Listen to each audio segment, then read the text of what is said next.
అవసరం లేదన్నయ్య, last time పంపినవే ఇంకా ఉన్నాయి. లేవని కదమ్మా, నీ దగ్గర ఎప్పుడూ లేకుండా ఉండకూడదని.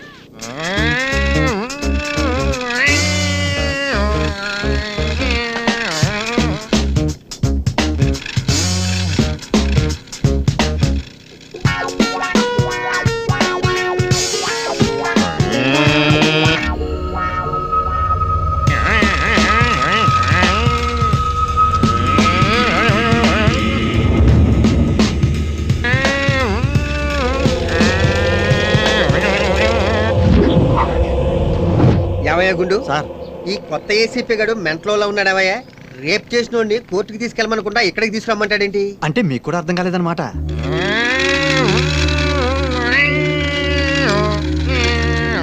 సార్ సార్ రేప్ నా లైఫ్లోనే ఓ పెద్ద క్వశ్చన్ మార్క్. నేను నమ్మను రా. ఒక్క మగాడు ఒక ఆడదాన్ని రేప్ చేశాడంటే నేను నమ్మను రా. అరే గన్నుండి నలుగురు మనుషులుండి నేనే చేయలేను, నువ్వు ఒక్కడు వెంట చేస్తావరా నాకు చెప్పు? అసలు పాసిబిలిటీ ఎక్కడుందిరా? ఓ పక్క కాళ్ళు పట్టుకోవాలి, ఓ పక్క చేతులు పట్టుకోవాలి, ఓ పక్క నోరు నొక్కాలి, కాళ్ళ మధ్యలో తంటున్నావు అదొక టెన్షన్, అరుస్తుందా, కేకలు పెడుతుందా, కోర్టులో ఆ కేసులో చెప్పడానికే నాకు సేవలు వస్తుంది. ఇన్ని టెన్షన్లో రేపు ఎట్ట చేస్తారా? మరి రేప్ చేసే వాళ్ళందరూ ఏ పోరా, మగతనం లేని వాళ్ళందరూ అలా చేసామని చెప్పి బిల్డప్ ఇస్తుంటారు అంతే. కాదు సార్, నేనే చేశాను సార్. వాడు చేశానంటున్నాడు సార్. నేను నమ్మను. ఆ అమ్మాయి నేను ఒక్కనే ఇక్కడే రేప్ చేశాను సార్. ఒక పని చేయరా, ఎలా చేసావో చెప్పు, నిజం కాదో నేను తెలుస్తాను. అది కాబట్టి చెప్పలేకపోతున్నావు. నిజంగా చేశాను సార్. ఎక్కడ పెట్టావు? చాటింగ్ లో పెట్టాను సార్. అరే రే చూసావా స్వామి, రేపు కొట్ టెక్నాలజీ వెరీ ఇంట్రెస్టింగ్. నువ్వు చెప్పమ్మా. అడ్రస్ తెలుసుకొని ఇంటికి వచ్చాను సార్. వెనక తలుపు తీసుంది. హాల్లోకి వచ్చాను సార్. హాల్లో అసలు ఎవరూ లేరు. మెల్లగా బెడ్రూమ్ వైపు వెళ్ళాను. లోపలికి చూశాను. అక్కడ కూడా ఎవరు కనిపించలేదు. ఇంతలో పైన ఏదో శబ్దం వచ్చింది. పైన హాల్లోకి వెళ్ళాను. హాల్లో కూడా ఎవరు లేరు. బెడ్రూమ్ వైపు చూశాను. బాత్రూంలోంచి వాటర్ సౌండ్ వచ్చింది సార్. నేను తలుపు దగ్గరికి వెళ్ళి చూశాను. డోర్ తెరిచుంది. ఆ అమ్మాయి స్నానం చేస్తాను సార్. తన ఒంటి మీద టవల్ తప్ప ఇంకేమీ లేవు సార్. అబ్బా, అలా చూసి ఆగలేకపోయింది సార్. అంతే కదా మరి. బేడీలు తిన్నా రిలాక్స్ అవుతాడు. మనం ఉన్నాం, రేపు లేదు ఎల్లుండి లేదు. ఏ స్వామి సార్, నువ్వు రేపు చేసావా? భలేవారు సార్ మీరు. సిటీలో రౌడీలు పెట్టే టెన్షన్లకి సొంత పిల్లలతోనే కాపురాలు చేయట్లేదు. మా మొహాలకి రేపులు కూడానా? మనం వేస్ట్ పకోడీలు కానీ నువ్వు చెప్పమ్మా. ఆ అమ్మాయి బయటికి రావడం చూసి గోడ పక్కకు తప్పుకున్నాను. వెనక నుండి గట్టిగా పట్టుకున్నాను. అరగబోయింది. నోట్లో కచ్చి కుక్కాను. గింజుకుంటూ విడిపించుకోబోయింది. బలవంతంగా వాటేసుకుని మెట్ల మీదగా కిందకు లాక్కొచ్చాను. లాక్కొచ్చి ఇక్కడే పడేశాను సార్. లేచి పరిగెత్తబోయింది. చేతులు రెండు గట్టిగా పట్టుకున్నాను సార్. కాళ్ళు రెండు తొక్కు పెట్టాను సార్. తోసేయడానికి ట్రై చేశాను సార్. నేను ఊరుకుంటానా? బలవంతంగా పని కానిచ్చేసాను సార్. ఏం అమ్మాయి అనుకున్నారు సార్? లైఫ్లో ఎంత మంచి అమ్మాయి దొరుకుతుంది అనుకోలేదు సార్. దొరికింది, చేసేసాను సార్. సార్ మీరు కూడా ఒకసారి ట్రై చేయొచ్చు కదా సార్.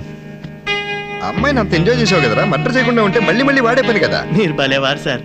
రేప్ చేసిన తర్వాత ఫ్యాన్ ఫుల్ స్పీడ్ లో పెట్టి పడుకుంటుందా అందరికీ చెప్పేది, అందుకే చంపేశాను సార్. అది నిజమే. తమ్ముడు అలసిపోయినట్టున్నాడు, మంచి ఇరానీ చాయ్ తాగుదారండి. ఇది తీసుకెళ్ళండి. రే గుండు సార్, ఈ ఏసీపీ గడు మెంట్లోడు కాదురా, పెద్ద శాడిస్ట్ ఏదోలా ఉన్నాడు. పద. 6 టీ, 1 షుగర్లెస్. సార్ షుగర్ ఉందా మీకు? నాకు కాదు, నీకు.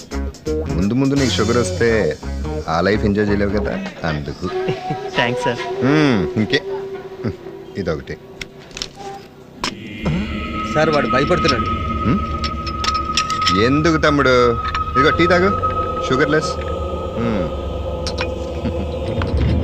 గుచ్చుకుంటా ఉంది, అందుకనే బయట పెట్టాను. నువ్వు కానీ అమ్మా. అవునా? ఆ మధ్యన పేపర్లో 13 ఏళ్ళ అమ్మాయిని రేప్ చేశారన్నారు, అది కూడా. అవన్నీ ఇప్పుడు ఎందుకు సార్? 18 ఏళ్ళ అమ్మాయిలా కనిపించింది సార్. చేసేకి తెలిసింది సార్ ఆ అమ్మాయికి 13 ఏళ్ళని. కానీ ఫిగర్ మాత్రం అదిరింది సార్. అవునరా, ఇప్పటికి ఇలాంటి ఎన్ని చేసి ఉంటావు? 13, 14 చేసి ఉంటాను సార్, అంతగా గుర్తులేదు సార్. చూడండి అయ్యా, ఎన్ని చేశాడో ఇప్పుడు వాడికి గుర్తులేదంట. సరే, టైం అవుతుంది, పద.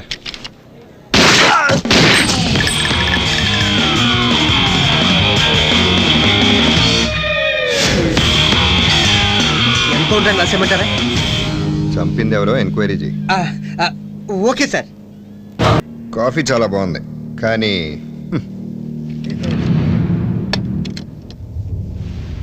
మీరు చేసే పనులే బాగాలేదు.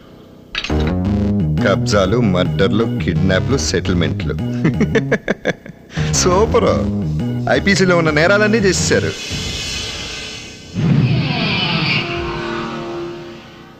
ఇక ఆపేయండి. ఆపకపోతే నేను ఎవరికైనా చెప్పి చూస్తా, వినకపోతే చంపి చూస్తా. బెదిరిస్తున్నావా? చచా, బెదిరించడం ఎందుకు? చంపుతా. పాపం అసలే నీకు షుగరు. బాడీలో ఏ పార్టీకి దెబ్బ తగిలినా ఆ పార్టీ మాత్రమే పోతుంది, కానీ మెడకి తగిలితే నువ్వే పోతావు. చూడండి ఏసీపీ గారు, ఈ స్పీచ్లన్నీ మీ పోలీస్ అకాడమీలో ఉండే లేత పోలీసు వాళ్ళకి చెప్పండి, నాకు కాదు. అర్థమైందా? నీ బాబుకి షుగరు, నీకు పొగరు. ఎక్కువ ఆలోచించుకో, నాకు బోర్ కొడుతుంది.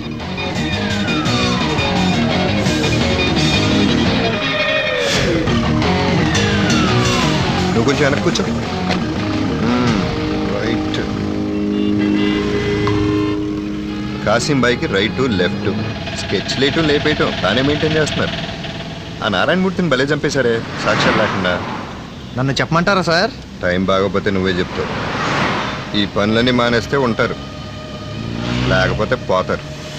మా లాంటి వాళ్ళు పోతే మీకు పని ఉండదు కదా. అయితే పెద్ద పనే పెట్టావు. పట్టుకోవడం తెలిస్తే చాలా చిన్న పని. నీకు చంపటం ఎలా సరదానో నాకు చెప్పడం అలాగే సరదా. కాకపోతే మీలాగా స్కెచ్లు వేయను, సర్వీస్ రివాల్వర్ వాడను. నా పర్సనల్ గన్కి పని పెడతాను. ఓ పని చేద్దాం సార్, ఎవరి పనులు చేసుకుంటాం. Right, you are wrong.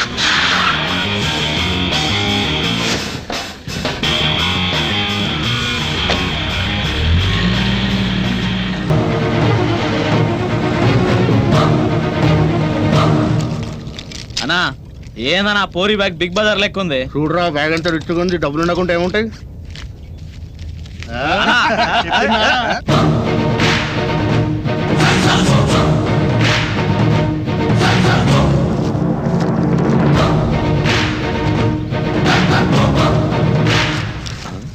అన్నా ఏందిరా బ్యాగ్ పోరేందే ఇటు వస్తుంది.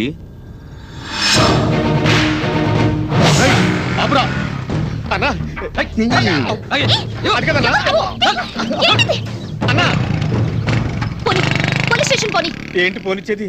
వాళ్ళు వెళ్ళేది మనకంటే ముందు పోలీస్ స్టేషన్కే. వాళ్ళ కమిషన్ వాళ్ళకి ఇచ్చేయడానికి మనం ఇంకేం చేయలేం. ఆటో స్టాండ్ కి పోనీ. రానిరా, మంచి టైంకే వస్తుంది.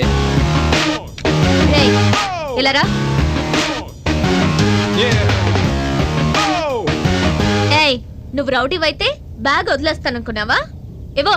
ఇవ్వకపోతే ఏం చేస్తావు? ఏం చేస్తానా? ఇది ఇంతమంది తీసుకొచ్చింది. మాట్లాడుతున్నానుగా, ఇస్తావా వాళ్ళని రమ్మంటావా? ఇచ్చేద్దామన్నా, చాలా బ్యాక్గ్రౌండ్ ఉంది. తీసుకోమ్మా. మళ్ళీ ఇలాంటి వేషాలు వేశారంటే మీ అంత చూస్తాను, జాగ్రత్త. ఈ కోక ఏం చెప్పిందో గానీ ఆడికి అయ్యింది పెద్ద కేక. నేనేం చెప్పలా, మిమ్మల్ని చూపించా. ఇదిగోండి, అందరూ తీసుకో. రౌడీలకి బాడీలే ఉంటాయి, బ్రెయిన్లు ఉండవు.